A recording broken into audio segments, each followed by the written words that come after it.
This is problem 11.164. It's on page 709. Some parasailing systems use a winch to pull the rider back to the boat. During the interval when the angle theta is between 20 degrees and 40 degrees, where t is at 0 and theta is at 20 degrees, so in other words, time starts at 20 degrees, or theta equal 20 degrees, the angle increases at a constant rate of 2 degrees per second. During this time, the length of the rope is defined by the relationship r equals 600 minus 1/8 t to the 5/2 power, where r and t are expressed in feet and seconds respectively. Knowing that the boat is traveling at a constant rate of 15 knots, where a knot is 1.15 miles per hour, plot the magnitude of the velocity of the parasailer as a function of time, and B, determine the magnitude of the acceleration of the parasailer when time t equals 5 seconds. All right, so let's sketch what we've got. And towards the end of this problem, I switched over to Excel. So we'll switch to Excel as well so you can see what all I did. Anyway, so the cable's out, something like this. The boat's going along, pulling the person. Looks like a speedboat, I guess. And it has a velocity of 1.15. These were miles per hour. I went ahead and converted it. There's 1 hour per 3,600 seconds. And there's 5280 feet per 1 mile. And so we get feet per second out of this. That comes out, and I'm just going to erase this bit because we don't need it anymore. It's just taking up space. That comes out to about, or no, it was exact, 1.686 repeating forever feet per second. So there's the speed of the boat. Now the angle theta is measured here, and what we know is put the person up here. We'll just draw a stick figure person. How's that? Not upside down, not right side up, but some kind of parasail. And what we know about this angle is that the angle is between 20 degrees and 40 degrees. That's the angle range we're interested in. And during this time, the rate of change of the angle with respect to time is 2 degrees per second. Now this is a constant. In other words, this is theta dot. So if you were to differentiate this again with respect to time, you would find that theta double dot is just 0 because you're differentiating a constant. Something that's a constant doesn't change with time. So the angular velocity is constant and does not change with time. Now the distance r is this distance. And I tell you what, let's just put it over here. R was given as 600 feet minus 1/8 time to the 5/2 power, where time is in seconds and R is in feet. Okay. Now, you'll see why I'm doing this, but notice I can take the derivative of R with respect to time. And this will feed into the velocity and the acceleration equations we have, because obviously the ideal coordinate system to use here is a radial transverse coordinate system. So notice that the radial direction, we get rid of the person here in the parasail, don't really need it. Notice the radial direction would be like this, ER, and the transverse direction, E theta, would be like that. And if you remember, the equations for velocity and acceleration involve the first and second derivatives, the equations themselves for r and theta, but the first and second derivatives of r and theta. So let's just go ahead and take the derivatives. That'll make our lives a little bit easier. So we take the first derivative, the 600 is going to go away, minus we pull 5/2 times 1/8 down. So that'd be 5/2 times 1/8. T, take the order down by 1, and we've taken the first derivative. 5 times 1 is just 5, 2 times 8 is 16. So this is 5/16, negative 5/16. T to the 3/2 power, 1.5. If we take the second derivative with respect to time, r double dot, well then we're going to have negative 5/16 times the exponent 3/2, t to the power of 1. So take 1 away from the exponent, and so that's 1/2, or square root in other words. Right? Well, 3 5s are 15, and 2 16s are 32. So there we go. There's the equation for r, the first derivative and second derivative, just as we have the angle theta. Well, So notice it's basically position, velocity, and acceleration. And we know that the angle theta, well, what is it equal to? Well, it's equal to the initial angle theta naught, which is of course just 20 degrees, plus the rate of change of the angle times time, right? This is just like an equation that says, this is very similar to velocity equals initial velocity plus, or I'm sorry, position equals initial position plus velocity times time. It's the same thing. This is a linear equation, this is an angular equation, right?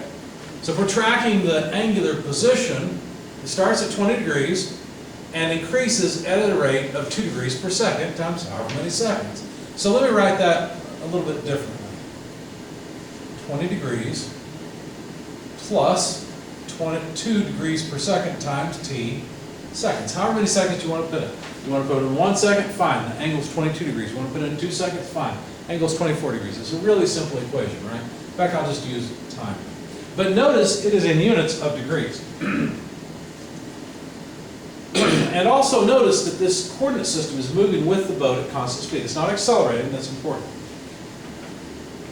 So when I want to talk about the velocity of the parasailer, I really have to talk about it with respect to the boat, because this vector is being measured with respect to the boat. Well, how does that go? Well, it would be r dot ER plus r theta dot E theta. This is the velocity equation for the radial tangential coordinate, or not tangential, pardon me, transverse, radial transverse coordinates. And notice I need r dot and I need theta dot. Fortunately, I have those. Now, it becomes a little bit complicated. I'll plug it in once, and then you'll see why I don't really want to do this again. But basically, r dot, well, that's negative 5/16 t to the 3/2, right? That's r dot in the ER direction. And then r itself, so plus 600 minus 1/8 t to the 5/2, that's r, times theta dot. Theta dot is 2. We have to be careful. We have degrees per second. We really want radians. In this equation, theta dot had better be in radians per time rather than degrees. So we'd have to multiply by, what, pi radians per 180 degrees to get rid of the degree units. So what have we done? We've multiplied r times theta dot in the transverse direction. It gets really messy really quickly, so I'm not going to keep doing this. I'm just going to note that we now have the velocity of the parasailer with respect to the boat. Not acceleration yet. Notice we're going to solve position, then velocity, and then acceleration. Now, one problem with this is that it's in the radial transverse coordinate system. I would prefer to have it in the XY coordinate system, in the Cartesian coordinate system. Why? Well, because I know something about the way the boat is moving. The velocity of the boat is 1.686 repeating feet per second in the I direction, according to this Cartesian system I've laid down. You see? So what I'd like to do is take this velocity that's in the radial transverse directions, because basically this first term just tells me how much velocity there is that way, and the second term tells me how much velocity there is that way, and I'd like to move it into an XY coordinate system. So the way to do that is to consider writing ER in terms of I and J. So let me just set this over here. I think it's easier to understand when you set the I and J unit vectors off to the side. So if I look at ER, well, ER has a negative I component and a positive J component. In other words, ER, let's see, I need the angle theta. Well, that's right here. Now notice theta changes with time, so I'm just going to use the term theta. Okay? So ER would be what? Negative cosine theta I, it's this piece, plus sine theta J. Whereas the transverse unit vector, well, that's a little more complicated, but not too bad, because look, there's the triangle with theta that we need there. It has positive I and J directions, so it's going to be, looks like sine theta I plus cosine theta J. when you have two mutually orthogonal vectors like this, it'll always end up with, you know, a cosine, sine, sine, cosine. They'll be kind of like complementary of one another. Okay? All right, so there's how we can write ER and E theta. Notice these things are simply multiplied, right? That's all they are. So I'm not going to write out all of this. It's going to get really messy. I'm going to leave it as R dot and R theta dot. We have equations for those. R dot and theta dot. Right here, it's just 2. It's a constant, right? But we have equations for all of this. What I'm going to do instead is write R dot ER, but ER is negative cosine theta I plus sine theta j. Okay? Plus R theta dot times, instead of the transverse vector, sine theta I plus cosine theta j. And now, notice what happens when I collect the I terms together. We get negative R dot cos theta plus R theta dot sine theta times I. Okay, just picked off this piece and this piece. Plus R sine theta, that's this piece, plus R theta dot cosine theta in the j direction. See that? Now you can imagine if I were to actually plug in R dot and cosine of theta, which is changing, this gets really complicated. So what I did instead is I made an Excel spreadsheet where I knew I was interested in however much time it took for the angle to go to from 20 to 40 degrees. So I just plugged in, you know, time from 0 all the way up to however long it took so that theta got to 40 degrees. And then after I did that, then I just plugged in columns to calculate R, for example. I've got a column for R, a column for R dot. Because notice, if my spreadsheet has time advancing, I did it in tenths of a second, all the way down to however much time it took, which I don't remember, I can calculate R because it's just a function of time. Similarly, I can calculate R dot because it's just a function of time. You just plug in T, right? So it's just a matter of having the spreadsheet calculate these things from the advancing time. Same thing with R double dot. Just a function of time. Okay? Similarly, notice that I can calculate theta because it's a function of time. The angle is a function of time. It's a very simple function of time. It's a linear function. And if you wanted to say we could have a column for theta dot and theta double dot, that's true. But theta dot is just a constant. It's 2 degrees per second, or if you like, 2 times pi over 180, right, in order to get it to radians. But then theta double dot is just 0. So I went ahead and built a spreadsheet so that I wouldn't have to go and plug a bunch of numbers into my calculator and likely make a mistake, because I can reference, if I need cosine of theta, no big deal, I can reference the column for theta. If I need theta dot, no problem, I've got a column for it, even though it's just a constant, you see. Same thing with R, R dot, etc. So that's how I dealt with this. Now they wanted the magnitude of the velocity over time. So the velocity, now we have to be careful. Another reason for doing this is I actually want the velocity of the parasailer. So that would be the relative velocity plus the velocity of the boat, you see. And so I had to have I and j components. In fact, let me show you what happened. So I needed to calculate the velocity of the parasailer with respect to the boat in Cartesian coordinate system, the Cartesian coordinate system, so I could add the velocity of the boat to it.